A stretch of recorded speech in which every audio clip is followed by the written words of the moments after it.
மீட்பு பணிகளில் முழுவீச்சு நடைபெற்றுக் கொண்டிருக்கும் போது தாவேக கட்சியினர் 2 ஆம்புலன்ஸ் ஓட்டுநர்களை தாக்கி ஆம்புலன்ஸ் வாகனத்தை சேதப்படுத்தி இருக்கிறார்கள்.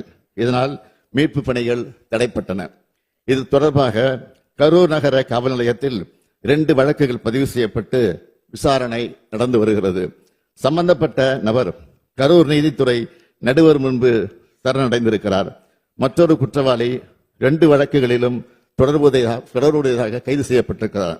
மாண்புமிகு பேரவைத் தலைவர் அவர்களே, கரூரில் தமிழக வெற்றிக் கழக கட்சியின் பரப்புரை கூட்டத்தில் நெரிசல் ஏற்பட்டு மக்கள் இறப்பு ஏற்பட்டுள்ளது என்று தகவல் அறிந்த உடனேயே தமிழ்நாடு அரசு உடனடி நடவடிக்கைகளை மேற்கொண்டது. மருத்துவம் மற்றும் மக்கள் நல்வாழ்வுத்துறை அமைச்சர், முதன்மை செயலாளர், தேசிய நல்வாழ்வு குழும இயக்குனர் உள்ளிட்டோர் உடனடியாக கரூருக்கு அனுப்பப்பட்டார்கள்.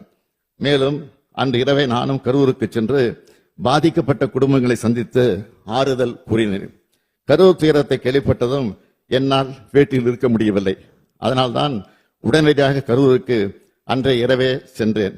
மருத்துவமனையில் சிகிச்சை பெற்றவர்களை நேரில் பார்வையிட்டு மருத்துவரோடு ஆலோசித்து உத்தரவு பிறப்பித்தேன். அரசின் அனைத்து துறைகளிலும் ஒருங்கிணைந்து செயல்பட்டனர். அமைச்சர்கள் பலரும் அங்கு சென்று பணியாற்றினார்கள்.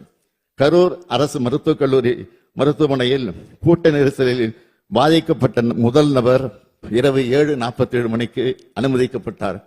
தொடர்ச்சியாக 200க்கும் மேற்பட்டோர் சிகிச்சைக்காக கொண்டு வரப்பட்டார்கள்.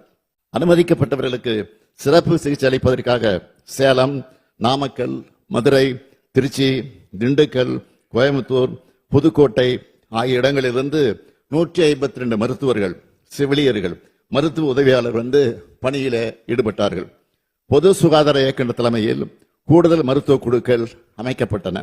கரூர் மருத்துவமனையில் அனுமதிக்கப்பட்ட 700 படுக்கைகளோடு எந்த அவசர நிலையும் சமாளிக்க ஏதுவாக கூடுதலாக 400 படுக்கை வசதி ஏற்படுத்தப்பட்டுள்ளது. 24 மணி நேர அவசர சிகிச்சை மையம், சிடி ஸ்கேன் ஆய்வகங்கள் உள்ளன. பணிகளை விரைவுபடுத்திட திருச்சிராப்பள்ளி, திண்டுக்கல் மாவட்ட ஆட்சித்தலைவர்கள் மற்றும் மாவட்ட மருத்துவ குழுவினர் கரூர் அரசு மருத்துவக் கல்லூரி மருத்துவமனைக்கு வந்து ஹெல்ப் டெஸ்க் அமைத்து இறந்தவர்களின் உடல்களை காவல்துறை உதவியோடு அடையாளம் கண்டு பொது சுகாதாரம் மற்றும் நோய் தடுப்பு மருந்து துறை அலுவலர்களின் உதவியோடு உடற்கூராய்வு செய்வதற்கு ஏற்பாடு செய்தனர்.